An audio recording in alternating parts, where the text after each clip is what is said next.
I have been a customer of Book Water for a while now. I was told that the cans were upcycled to t-shirts after 30 uses.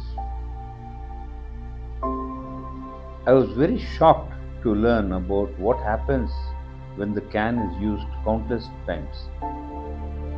The microplastic contamination due to such cans is extremely dangerous. It is a real and serious threat. I asked the Bookwater team if they can spare a can so that I could experiment on an installation and wanted to spread the awareness about microplastic contamination.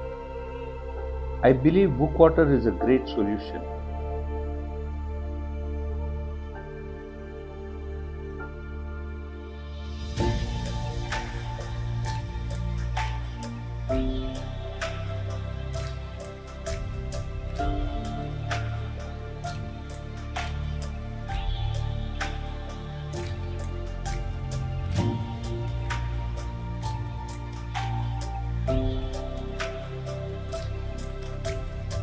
I think it's also a fundamental right for any customer to know the quality of water they are drinking, and I hope there are more such solutions.